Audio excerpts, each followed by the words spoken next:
Stories are incredibly powerful things, right? They're human. They help us feel things. They're funny, they're sad, they're inspirational, they're all kinds of things. And stories really help us connect with the other human being that is speaking. So my hope is that when I started with my story about sitting on that bench and feeling incredibly nervous and having my inner critic just rip me to shreds, that you were able to connect with that.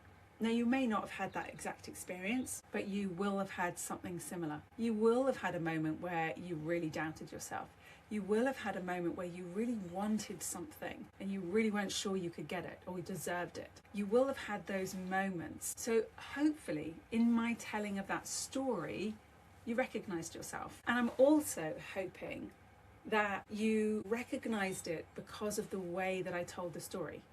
So I was using visceral language. I talked about how dry my mouth was, how big my tongue felt, how my leg was jiggling up and down. I talked about what the bench looked like and the shininess of it. Yeah, I talked about the fear that I was feeling.